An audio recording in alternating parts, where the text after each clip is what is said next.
So at the end of this, you will receive the video and then also the presentation as a PDF, and you will also receive the, sorry, setting on my screen share. You will also receive the presentation as a PDF, the video, and any questions that were asked. We will get a list of all the Q&As and also the links to submit your application. So we will get started. This is the agenda. We will have a welcome followed by, which is now, followed by a BACP department overview, the small business storefront activation program overview, then the application overview, and as I mentioned, a Q&A at the end. So BACP overview, the Chicago Department of Business Affairs and Consumer Protection, known as BACP, ensures a fair and vibrant marketplace for businesses, workers, and consumers in the city of Chicago. We license businesses and public vehicles. We regulate business activity, protect consumers from fraud, and enforce Chicago's labor laws. We also partner with business service organizations and provide education and resources for businesses. Here you can see a chart of our department, and the Small Business Advocacy Group, which we are under, is the group that does all those programs, including the economic recovery programs that are ARP funded, just like this one. Also should have been introduced myself. My name is Isabel Velez-Diaz. I am the Director of Economic Recovery here in the Small Business Advocacy Unit, working on the federally funded programs like this one. Our department, the Economic Recovery team, is working on 3 different categories of programs. So small business assistance, nonprofit capacity building, and food equity. This program falls under the small business assistance part of our portfolio. So the program, activation types. Applicants should propose specified commercial corridors that they will activate through this program. Applicants can apply up to 2 corridors for this program, and the activation mix, applicants should propose a mix of activation types in each corridor that best meets business and community needs. For example, proposals could include 1 large interior activation to create a community market with multiple businesses, or 1 to 2 smaller interior activations that support small businesses in the commercial corridors, or assist businesses with long-term leases, businesses that are established already in the community and want to expand to a second location. Each activation will be 2 to 12 months long, and all activations will be completed by the end of May of next year. So for a program overview on who is eligible for this program, and this is I see we have a lot of people on this webinar, and one thing we want to clarify from the get-go, in case you are a business owner, is that this program will eventually be for business owners, but right now for this RFP, what we're looking for is for the organizations that are delegate agencies that will manage these programs. So we're looking for chambers, community organizations, those type of organizations who will apply to be part of this program and activate corridors in their community. So this is right now not for the business owners. Business owners will be able to participate in the program when those organizations are selected to run the program. Then you will be able to apply. And if you have more questions about that, please put them in the Q&A. But we just want to clarify that this RFP is for the organizations managing this program, not for the business owners yet. So for applicant eligibility, local community, as I mentioned, economic development organizations such as Chamber of Commerce, community development corporations, and other not-for-profit organizations. Applicants are encouraged to work together to submit bids if this would improve the overall quality of the proposal. So if you're a community development organization and a chamber and you want to apply together for a corridor in your area, that is always welcome. And for core audience of programs, small businesses that have fewer than 500 employees, are based in Chicago and are incorporated to be or in active qualified census tract, we will share the map of those qualified census tracts. That is a federal requirement based on this being ARP funded program. So you either have to be in a qualified census tract as a business. The businesses who will participate in this program have to be either in a qualified census tract or have proof of pandemic harm. And then all the licenses need to be set by the time the activation begins. And again, this is for the core audience of the program. So who will be the businesses that eventually participate in the program. For the program budget, the average awards are expected to range from $30,000 to $200,000 per commercial corridor. And we expect to make awards in approximately 15 to 20 commercial corridors at a range based on your program size and how many activations you have in your corridor and how long they are. You can have one activation for 2 months, and then as for the 30,000, or have one activation or 2 activations for the full year, and then it would be more funds awarded to that organization. And of a program award, we will work with the organizations to adjust the program design and scope. Oops. For activation types, as we mentioned, the grantees will be expected to negotiate lease for moving ready vacant storefronts and partner with local businesses to launch pop-up stores, community markets, and other commercial activations that support local businesses in those spaces. The eligible expenses for this program will be rent and utility, insurance, policy fees, temporary cosmetic improvements to move-in ready properties, and marketing costs to promote the activations. One thing that we should mention is that this is for moving ready properties. There can be rehab is not an acceptable use of funds for this program because this is a federally funded program, and there's some limitations on what can and cannot happen. So for this funds, you can activate spaces that are moving ready, but they can be no rehab. So painting is as far as we're allowed to go on updating the space where the activations will happen. For the landlords of properties, this is important. Participating landlords are also expected to be actively engaged in good faith efforts to lease their property. And before applying, you should do some research, and we will also do some research on the property and making sure that there are no issues with the location. The program must be open to any landlord that wishes to participate. Grantees will be responsible for identifying vacant storefronts in a commercial corridor, negotiating the lease with landlords for existing businesses, and managing and preparing operations for the space. Grantees will be required to have a competitive selection process for participating landlords. So you have to have some type of application, not just picking and choosing. Also, obviously, if you're an organization using a space, that space shouldn't be owned by somebody in the organization or the organization if you are paying rent to it. So property requirements, as I mentioned, it needs to be move-in ready in a commercial corridor and available at reasonable rental rates. More information about those locations, the applicant should propose a specific commercial corridor that they will activate to the program. And every organization may apply for up to 2 corridors. So if you have 2 commercial corridors, 2 streets that you have a few vacant storefronts in your community, you can apply for both. But you can apply for 1 and up to 2. Applicants applying for multiple corridors, they should only submit 1 application. So if you're applying for 2 corridors, just submit it in 1 application for the 2 corridors, but please include separate budgets for each corridor and separate program summaries, especially if you're doing different things in each corridor. And this one is an update we did from last year based on feedback. The applications need to be on street level, so no basements, no second floors, and it needs to be in a commercial corridor on the street level. That is what will be acceptable for this program. And priority will be given to proposals that cluster multiple activations together or build upon other initiatives to generate overlapping benefits to the community.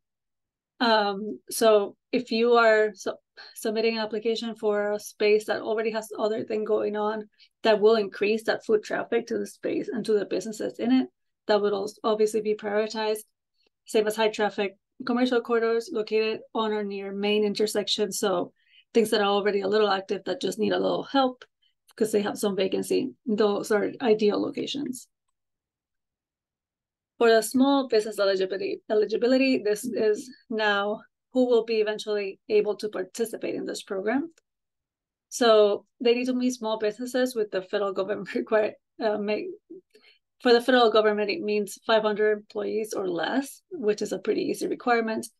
But apart from that, they need to be based in Chicago. They need to be incorporated or active in a qualified census tract, and we will share the link to that map, or have proof of pandemic-related losses. So you can choose if all of your businesses are in a qualified census tract. They basically, according to the federal government, have been impacted by COVID, so they automatically qualify. If they are not in a census tract, then they will need to prove that they are eligible based on having COVID-related losses, which we can work with you once you are selected with what that means, because it might vary by business, and that's fine. But if it's not in a QCT, there's just a higher threshold to prove that the business had pandemic losses. And they will have to have all the necessary licenses by the time the activation begins. For a pop-up, this means the main organization that's hosting, the delegate agency that will be assigned to this, needs to have their host pop-up license, and all the businesses participating will need to have a user pop-up license. One update that our business center has made since the last small business activation program is that now the host can apply for the businesses. So basically, the host organization can do the work for the business of coming downtown and getting that license. They will have to all come here. So if you have 10 businesses in your storefront, you can apply for their pop-up license or help them do it, versus having to have all of them apply for their own individual license. But they will all need their licenses, and that will be a requirement. So another change that's new on this program, different from the 2022 version, is that both startup and expanding businesses are able to participate in this program. They are eligible for different services. So for startup businesses that are expected to receive the opportunity to showcase their services, products in a retail storefront incubator. Expanding businesses are expected to receive assistance in identifying a potential storefront and negotiating leases with the landlord. So basically, if you are working with a startup on your pop-up, that you will need to provide for them the space and also technical assistance on how to run a storefront and what they need to do and everything other that they need. That will be the service that the delegate agency will be providing to them. For an expanding business, you will help them supplement their rent and find a space for a long-term lease of at least a year. So this will be for businesses that are either opening their first location but are established businesses, or are opening a second location and expanding. Again, this all has to be within their neighborhood. And another new thing for this year's program is that we will provide a standard application form for the businesses. So all the businesses will apply via a very simple form that we will create, and then give access to the delegate agencies to the list of businesses that applied and which ones are in their neighborhood. And obviously the delegate agency managing the program for their space can then evaluate those applications, but that way we can ensure that we have all the data we need and that they are eligible businesses.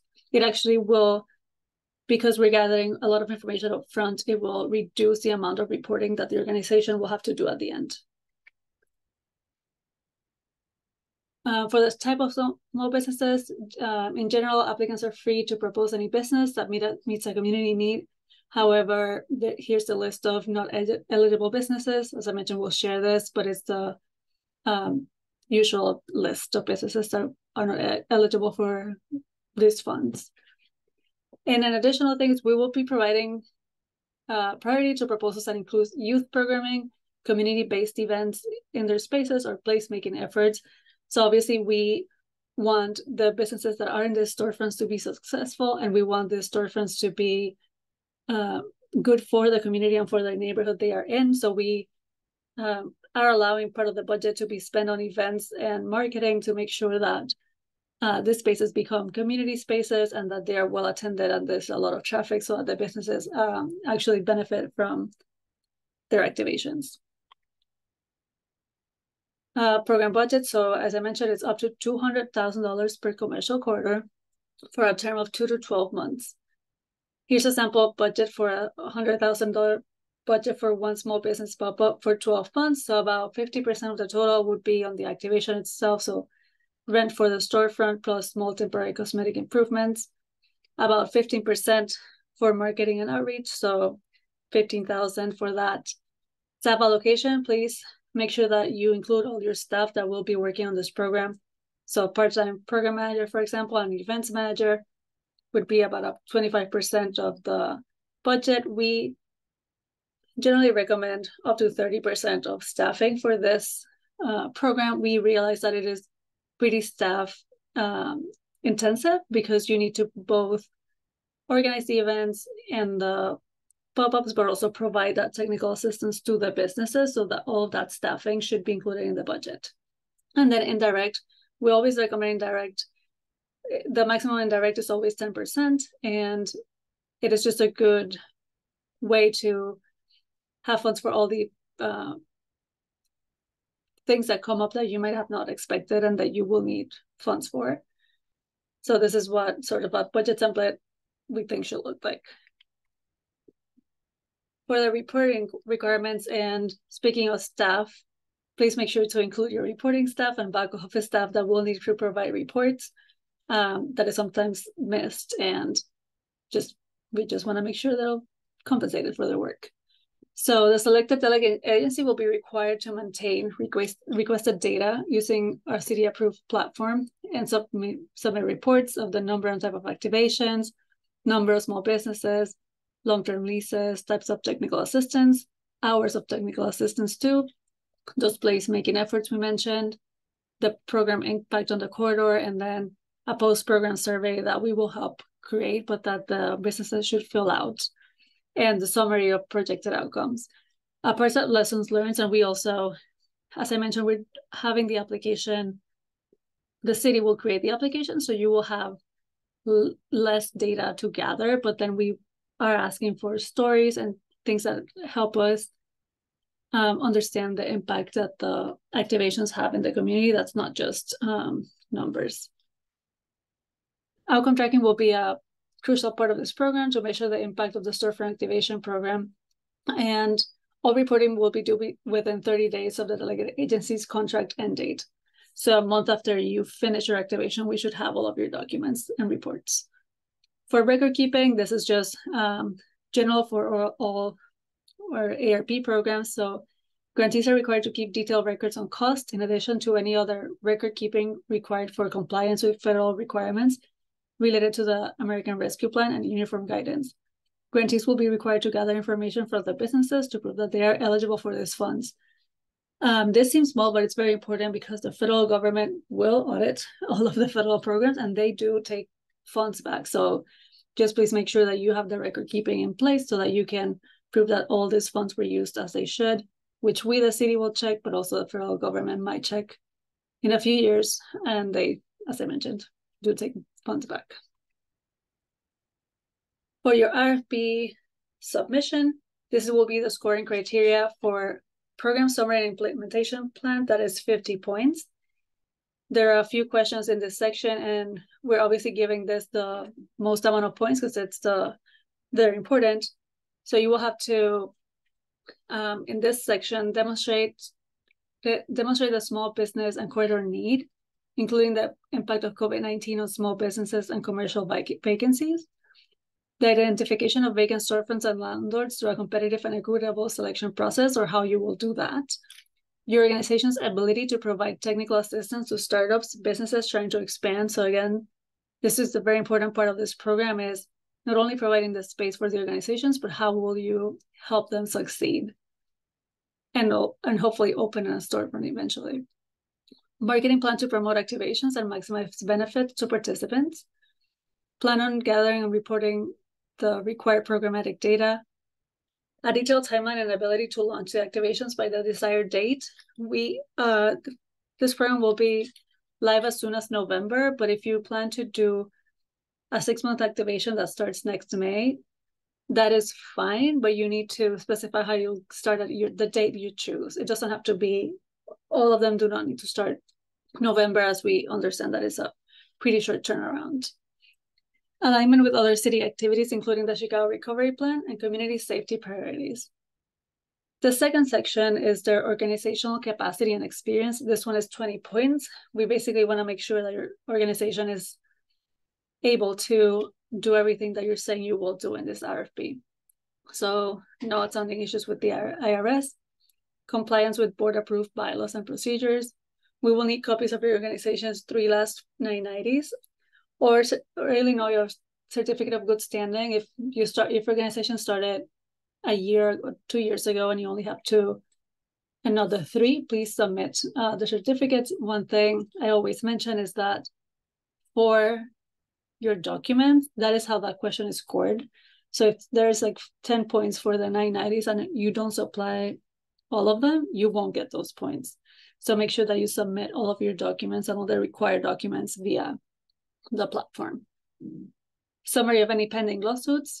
Organizations plan to monitor expenditures and ensure appropriate fiscal controls and records are in place. Again, these are federal funds, so make sure you are able to answer that question. Experience with similar programs, experience supporting small businesses, managing properties and/or community engagement, and the staff capacity, including outside partners and consultants. So please make sure to include everybody who will be working on this program and what their role would be. For the program budget, this one's 20 points, and we evaluate this by the completeness of the budget and the efficiency of the program. And this is the part where I always mention, don't underfund yourself. We are not looking for the cheapest activation. We are looking for the best design and complete application. And as long as you have a good description of how you will be using the funds, and it is a good use of funds, that is what we are looking for. Again, add your reporting staff, add everything you need, obviously up to the amount that we are allowing to, and like making sure it makes sense for how long you're saying you will be open. But just make sure that your budget is complete and includes all the stuff you need and what you will actually need for this program, because what you write here is what you will eventually get if you are selected. And then 10 points for overall responsiveness. This is where the evaluators will consider how your whole RFP proposal, how complete it is. So if you didn't submit some documents, if you didn't really answer the question that was being asked, if there's any other issues, this is where that will be scored. So make sure you submit a full, complete application so that you get all the 10 points. The timeline, so applications are due by October 13th at 11:59, so before noon, not before midnight. This is very important. It closes at noon. Also, iSupplier is not the most user-friendly software. Even if you have experience with it, please try to submit it a couple of days before, because we are not legally allowed to accept any application that is not submitted by the due date. So if you have any issue and it is a user error and not a system-wide problem, you will not be able to submit if you don't submit it by October 13th at noon. So I always highly recommend, and always somebody submits late, but submit it 2 days early. Try to submit as early as you can. So if you have any issue with the submission or with the documents or anything, that you are able to submit in time. So by early November, we expect to have the awardee selected and announced. By November, in mid-November, the awardees are expected to start contracting with landlords and with the small businesses. And we would like as many activations as possible to start by Small Business Saturday. So mid-November, the earliest activations can launch.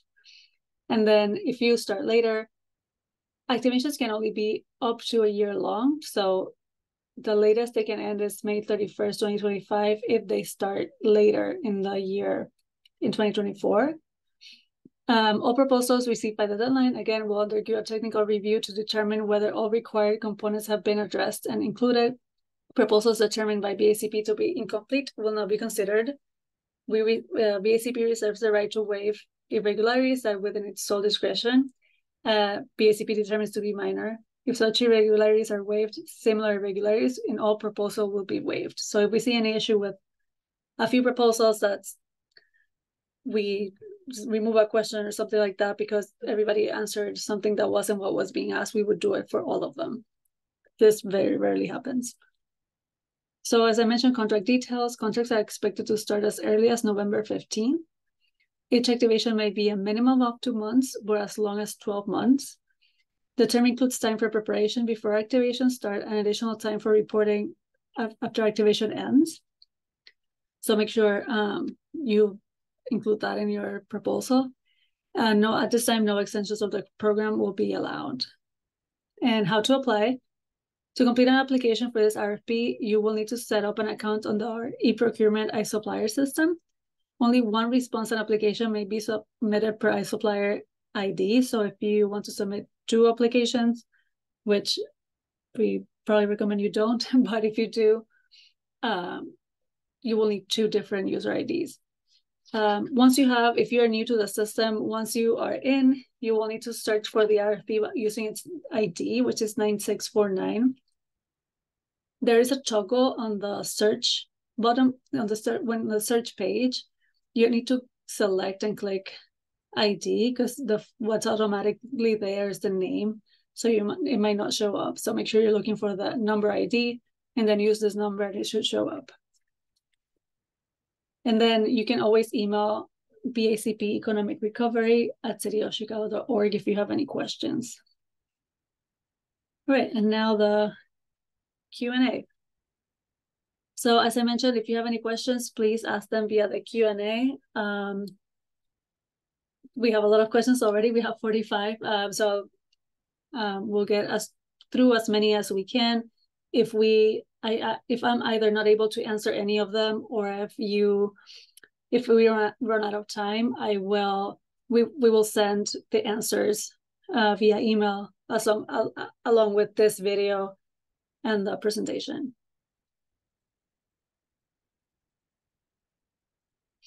So the first question is, in the past, it's been difficult to get assistance. Will this approach be more efficient with helping startup and pop-up businesses get started, especially those with us needing assistance? So as I mentioned, this is specifically looking for the delegate agency to manage this program. But the idea of this program is to help small businesses get that assistance and have the handholding needed to start a storefront, with the idea of helping businesses figure out everything they need to run a storefront business so that they can then do it after being having participated in this program. Somebody asked, I am a member of the chamber, so can I apply for the chamber? Yes, whatever the process is for your chamber to apply, and whoever regularly applies for grants, that is a person who should apply for this. So yeah, you can apply for this program. Does an applicant need to be an existing BACP delegate agency? No, this program is for anybody who's a community organization that wants to run a storefront. It doesn't have to be anybody we have worked with before, and actually we welcome new opportunities to work with new community organizations.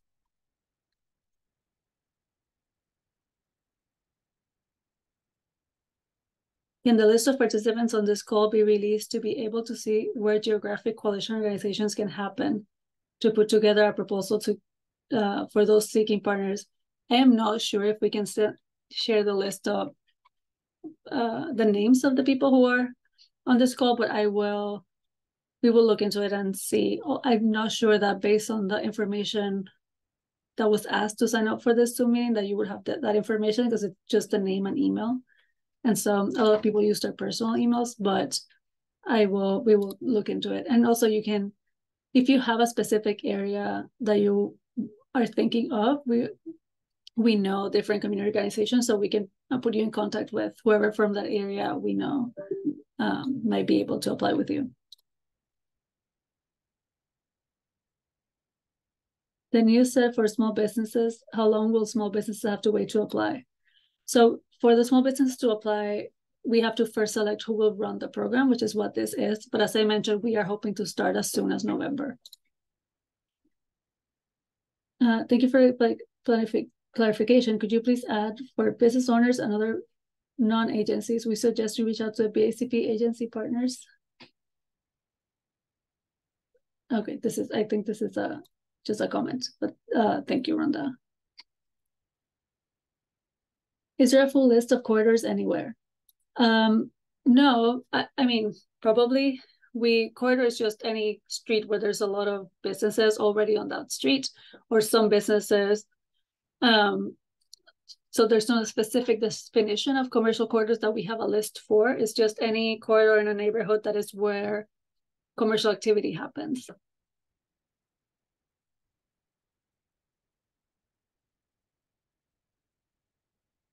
New here, trying to understand the benefit of this program for both small businesses. What can small businesses look forward to once these awards have been handed out to the corridors or managers?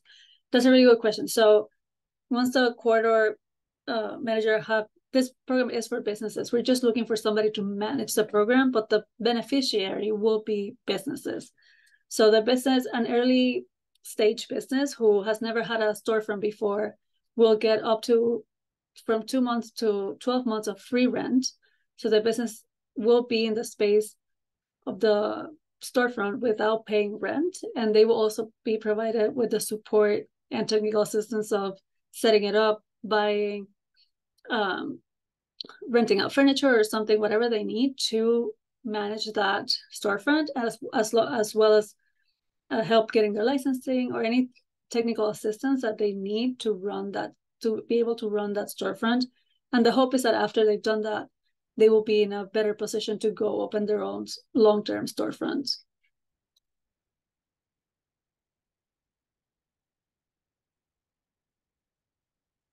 There's a question about e-procurement. So for any e-procurement questions, we will send that for the iSupplier questions. We are not able to really provide that much assistance just because that's not the part of the system we can see, but we will send the email of where you should call, contact information for who you should contact for any issues you have if you're not able to log in, or there's any issues with iSupplier. Can funds be used to help clients secure permanent locations? Yeah, so this is the change we've made for this version of the program. For businesses that they still need to be eligible, but if they are looking to open a second location, or if they're currently home-based and are looking for their first location but are more ready and prepared, you can, as the organization, you can help them secure lease and pay for some of their lease and help them set up their business.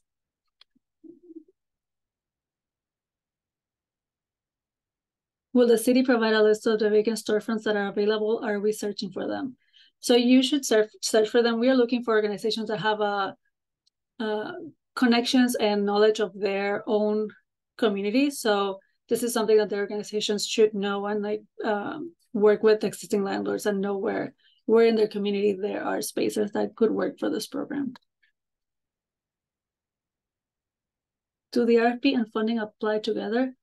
And when is the grant awarded? So whoever wrote this question could clarify what the RFP and funding apply together means, because I'm not really clear, but basically an RFP is where you submit your proposal of what you would do with these funds. And if an evaluation committee reviews all the proposals and then selects based on points, the awardees, we're expecting to select, like I said, 15 to 20. And then this is a reimbursable grant. So you don't get funds up front. You would get funds after the fact being reimbursed for this program. Is business advising an allowable expense? Yes. Technical assistance is actually a requirement for this program. So the business advising is not only allowable, but required.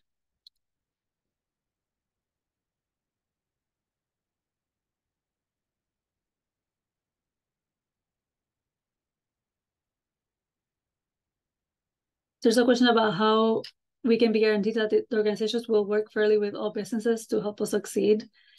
So as I mentioned, we will be doing the application for the whole program. So you will be applying to the city, not to the specific organization, if that is helpful. And we will ensure that there is an equitable process to select the businesses, and not that businesses are not selected just based on knowing somebody, but that there's a equitable process for the selection and scoring of who will be able to participate in the program.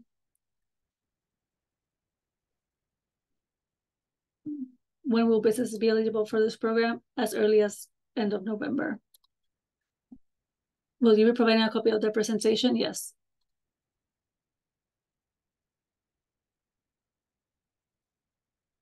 There's a question about how will this help communities that have abandoned buildings that are not moving ready? There are no funds for build out. So DPD is working on a separate program that it does include build out, because at BACP we work more directly with businesses than in the construction space. That's why we are doing this part of the program, but there is a program upcoming that will include probably I don't have information on when it will be out, but will include funds for those that are not moving ready, that need build out or need other types of assistance. Will previous winners apply too? Where those that have never received funds may be passed up? So anybody who has applied before to manage this program is able to apply again. And the scoring, the scoring will determine who gets another award. So just make sure you have a very good complete application, and there's no priority for people who have been who have participated in this program previously.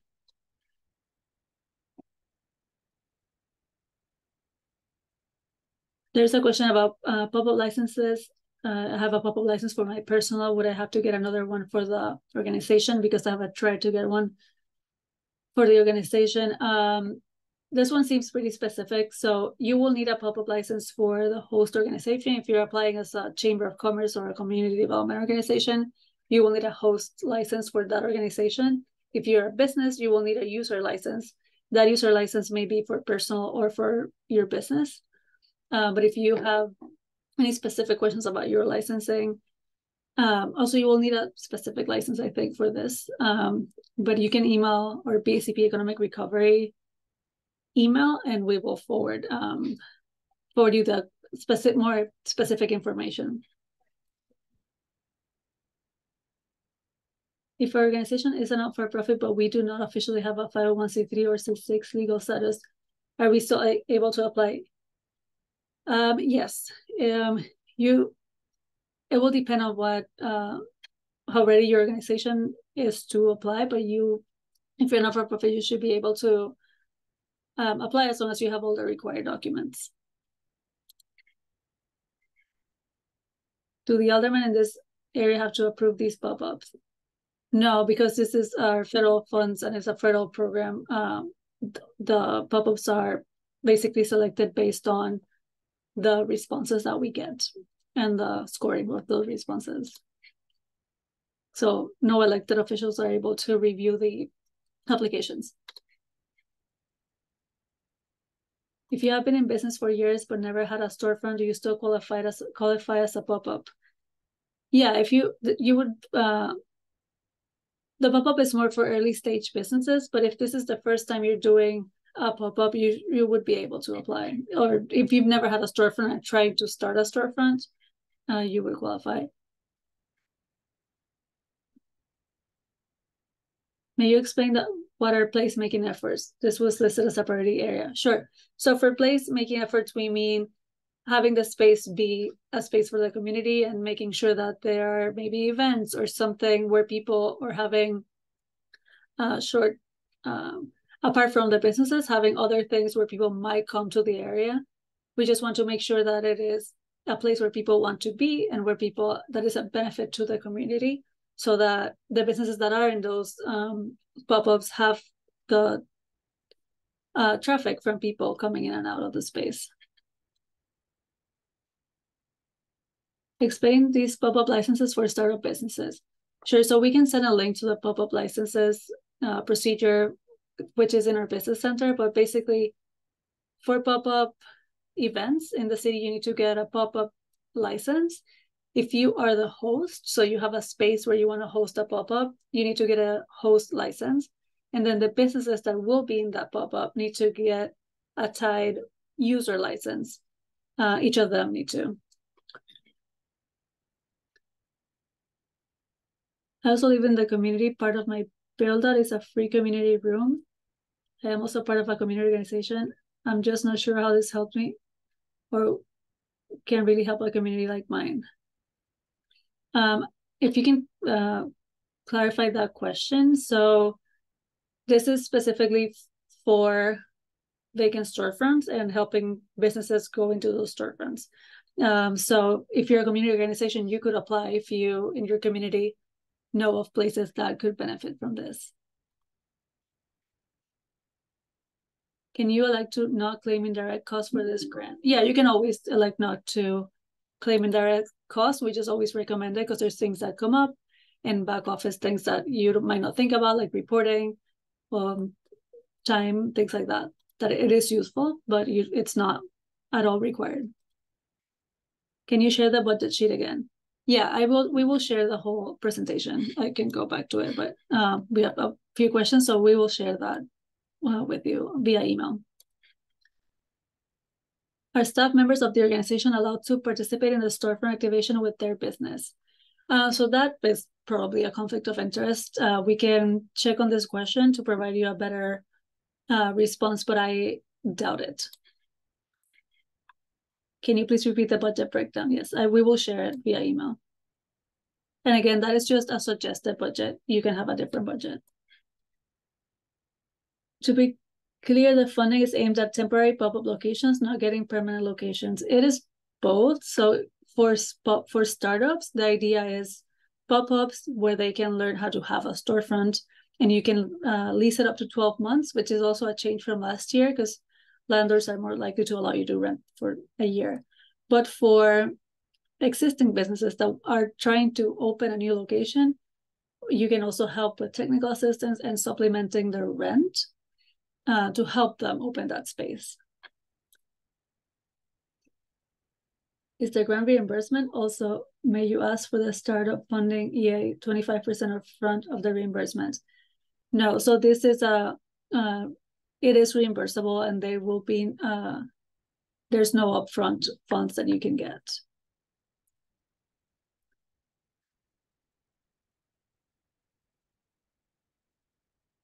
This is right.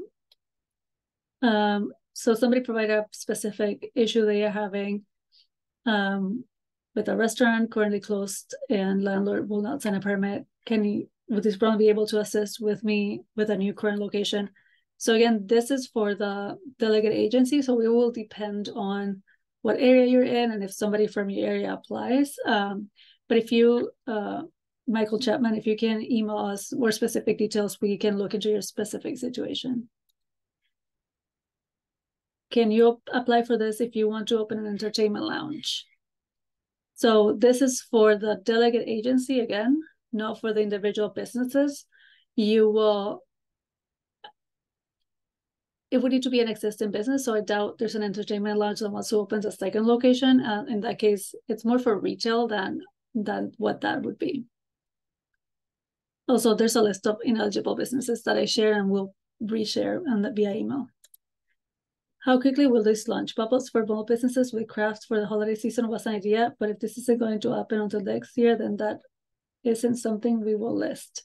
So like I said, this is up to, you can start November if you'd like, and you have everything ready, and if you're elected, you can start November and do a holiday pop-up. That would be ideal, and you can apply for that.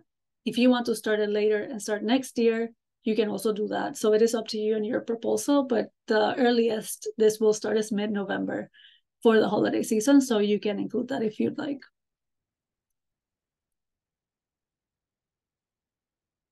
If you're a new startup, how could you have all of these items? Prior items that you speak of. If you can complete that question, that would be helpful because I'm not sure what items you would need. If you're a startup, you are getting all the assistance from the delegate agency. So there's not really anything you need except having a business already.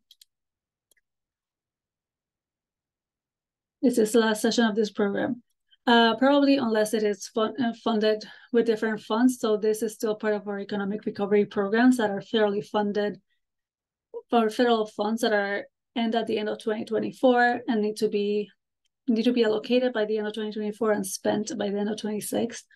So at the moment, there's no other assigned funds for this. That may change depending on the success of the program, but as of now, there isn't.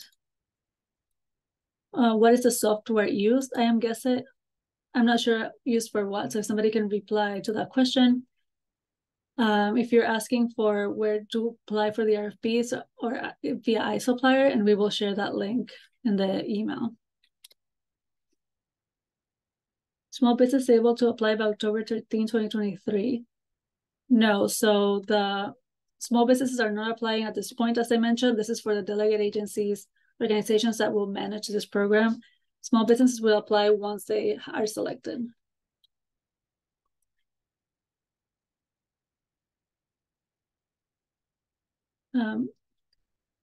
I want a tax bookkeeping and business consulting firm that works with small businesses owners to grow and scale. We currently help our clients expand to brick and mortar. However, we are a for-profit organization. Can we submit an RFP? You can submit an RFP response. You will need to submit the equivalent documents, so your tax returns instead of a 980 and things like that. And we are generally looking for community organizations, so that have a connection to the community. But if you have a connection to your community and could run this program, you're free to apply. But again, you will still need to submit the equivalent of what we're asking for. Where will the announcement of the awardees be announced or published in early November? We will publish it on our website. If you go to our website, you can see that we have the 2022 ones there. The awardees will also be notified directly, obviously, and there will likely be a press release at some point. Will this program reopen and run again this year? We'll already answer this one. It is unlikely as of now. As a small business owner, how do you find these businesses that are participating in this program?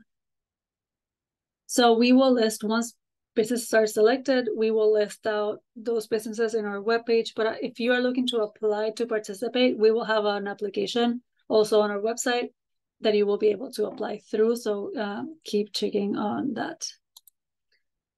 Will this, this is Corey. Will we get a copy of the presentation? Yes, you will get this video, a copy of the presentation, and the Q&A via email.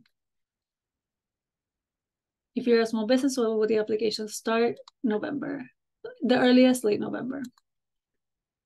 If you find a place, will they help with build out? No, build out, construction costs are not part of this program.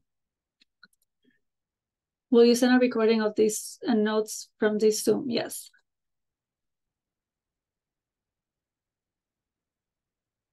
Will there be an email sent out when the applications become available, or is there a certain date these applications will be available?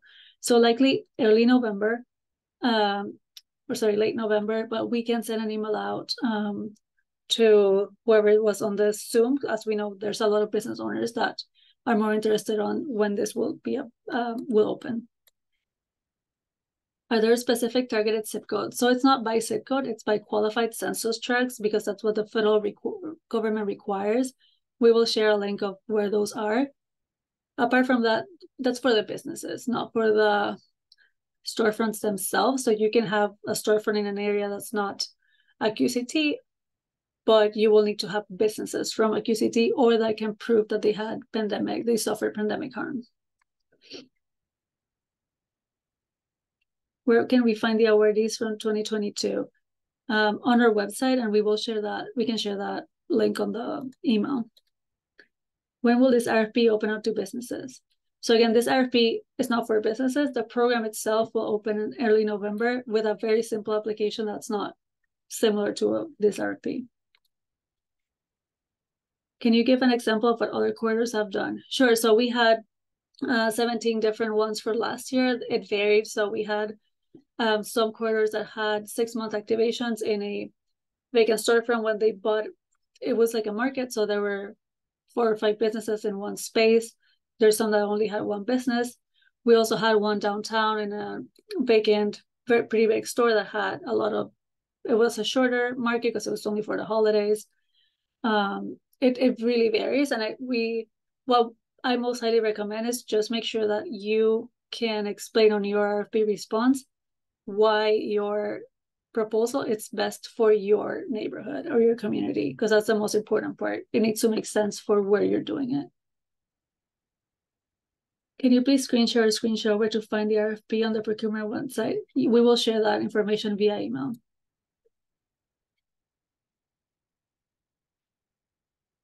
Is it acceptable to be a registered good standing state nonprofit if your federal C status is pending? Yes, but you will need to supply all the same required documents.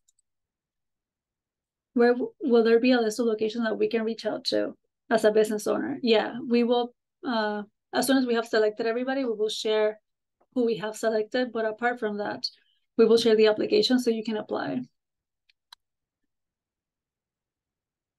Did I miss the date? Is this a reimbursement? Yes, this grant is reimbursable. And it will be open as early as November, end of November. When will this be available for small businesses? End of November. Is there a maximum budget specified? Yes, $200,000. And if you apply for the $200,000, it would be because you have two corridors for the full year. When do you anticipate this application opening up to business owners? End of November. Are there restrictions on using funding on rehabbing a space or equipment purchase? Yes, as I mentioned, this is only for moving ready spaces, and no funds can be used for any build outs. The only thing that can be done is paint. Utilities is listed here, and that you could pay for utilities for the space, but just no rehabbing, no construction. Will there be a list of commercial business participating? Yes, once it's live, we will share all the addresses. I have a vacant storefront that is currently waiting permit for redevelopment, but the process is slow. Can this program help me?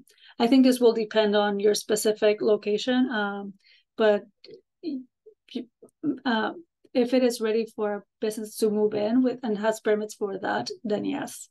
But it will depend on your location being on a storefront where an organization is doing activations.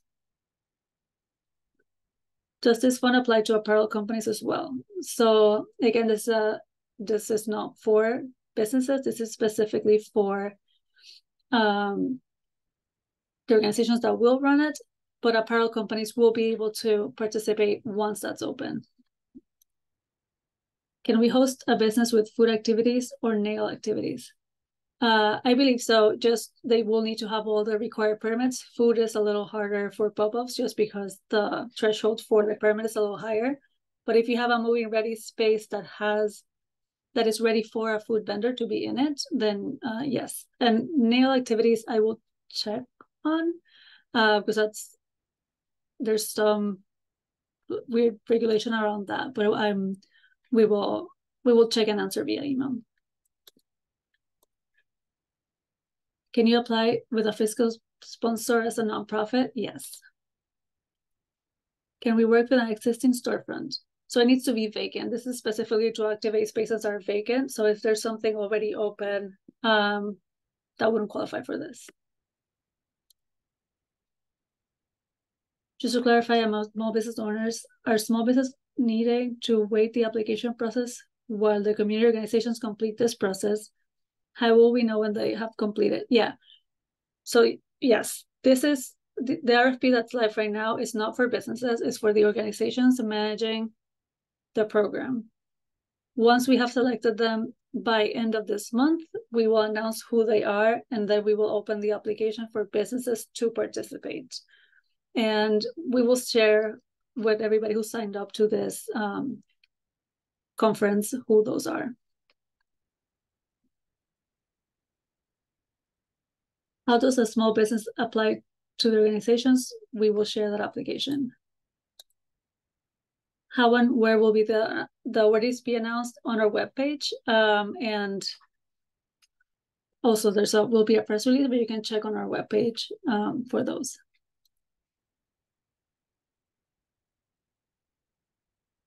Will permits be needed? Yes, you will need to have any permit required for this. If you have any specific questions, please email us about your specific case. Can a business of a chamber apply on their own without using the chamber? So these are fees for the chamber, probably, or like a community organization. The businesses don't need to go through a chamber to apply once that application is open. Can you be an existing storefront? Not unless you want to open a second location that is eligible, but this is for vacant storefronts. I am in the process of getting my vendor license with Chicago Public School. Did that exclude me from getting this grant? No, that is fine. Should we have a commercial space already in mind to be able to apply? Not necessarily, but you need to have at least a commercial corridor. If you already have spaces that have shown interest, that is also helpful and will help you probably be ready to open it earlier. How does this program work with organizations that have applied to the Recovery NOF Fund? So not directly. Those programs are not directly related. So we are at noon and we still have 58 questions here. I will continue to answer as many as I can, but I will skip any that are repeated. And any that are specific to a specific case, I will also not reply to right now, so we can get through as many as we can. We will answer all of them via email.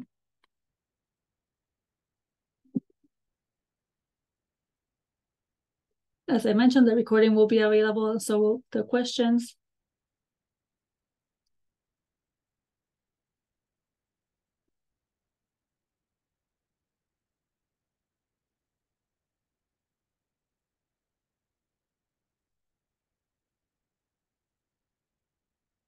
Can small real estate companies apply? I don't think so, unless you're able to provide technical assistance to businesses. That's a very important part. So probably not.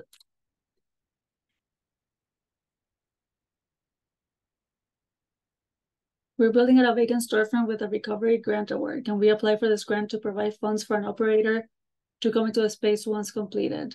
So this is for vacant storefronts, unless it would be vacant at that time.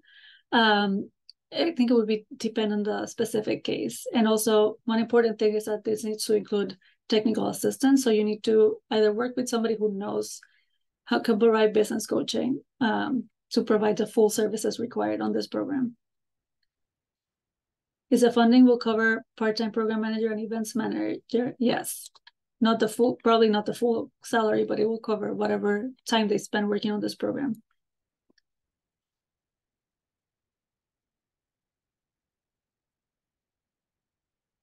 I'm an existing landlord and have a retail space I'm trying to redevelop.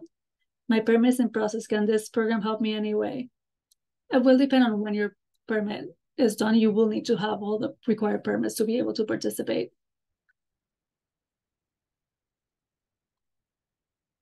How long does reimbursement take? It will vary. It will also vary on how complete your packet of reimbursement is. So we do reimbursements once a month for the previous month. If you submit everything that's required, it would take up to 10 days. But it a lot of times takes longer because we don't receive everything that's required to provide that reimbursement, like pay stubs and things like that. So as long as you keep all of your documents straight, it should be 10 days, but it does vary. Will the reimbursement be monthly or quarterly? It would be monthly. And again, you would need to submit your voucher to be reimbursed, and then you're reimbursed.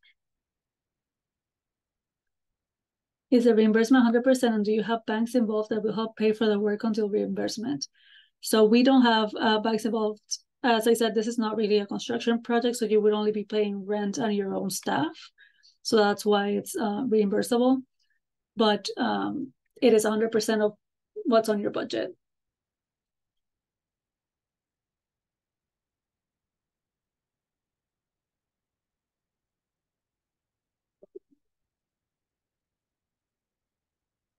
Apart from painting, could you please provide some examples of eligible temporary cosmetic upgrades? Sure. So replacing lamps, putting curtains, things that will not stay there after you leave. Will this grant cover window activation again? No, this one is only for actual pop-ups. If you want artists to participate, they need to be a business, and then there can be some window activation, but the artist needs to be registered as a business.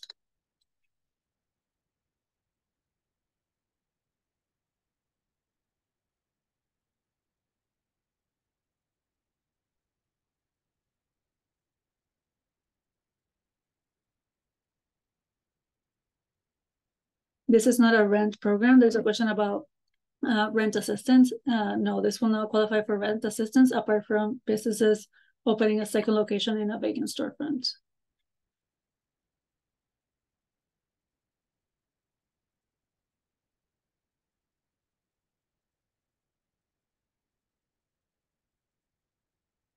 If you have had a storefront before, will you be able to apply when this opens up? It depends on the specific situation if you're an eligible applicant, but if you probably qualify for the existing business assistance of opening a new storefront.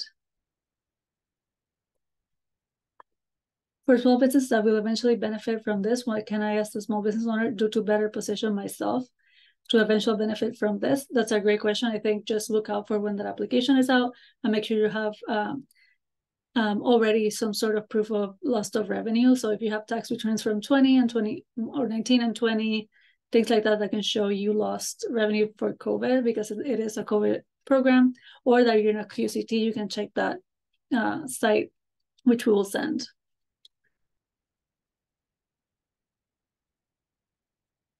All right, so questions? How long do you have to wait to be reimbursed? Is it a month? I currently have a restaurant. Can this program help me with a newly opened store? So not if it's already open. It would help you open a new store if you're planning to do that. Can you clarify how much of a process you're looking for landlord applications? It seems like once an agency has selected a specific corridor, there are unlikely to be many applicants. Yeah, we don't think there'd be much to the landlord application, but it just needs to be what's the federal government requires so that it be open to everybody to apply. So if you have a commercial corridor that you have selected, you can't say no to somebody who's wants to participate and select another person just because. There needs to be a reason. But we do expect that in most cases, every landlord that wants to participate will be able to, and that every business that wants to work, every organization that wants to work with them will be able to. We just need to make sure it's nobody's being left out who would want to participate and are in an area that they should be able to.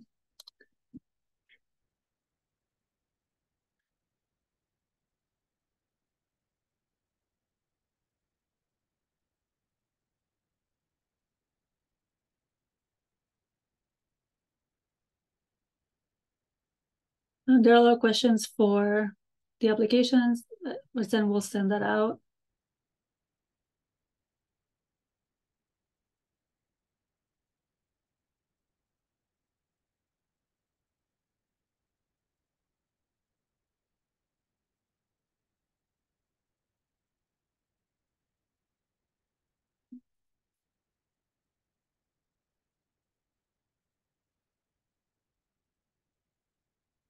Once small businesses start to apply, are they placed in a storefront or pop-up? Will they be paying rent? So if you're a part of a pop-up, no, the idea is that the business will not be paying rent. That is what that's the benefit that the businesses will be receiving. I have an empty storefront. How can I benefit for this program? So I recommend searching organizations in your area because a delegate agency would need to apply in the corridor that your business is in, that your storefront is in, to be able to qualify. Do home daycare qualify? Eventually for a business, it is unlikely unless you're opening a second location.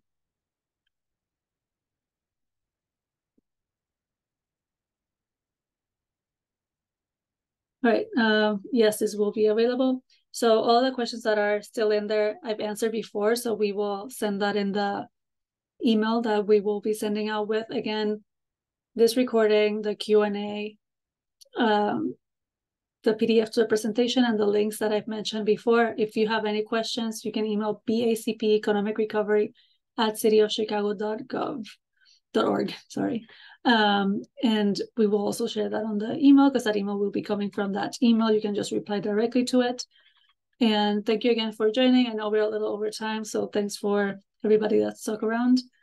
Thank you.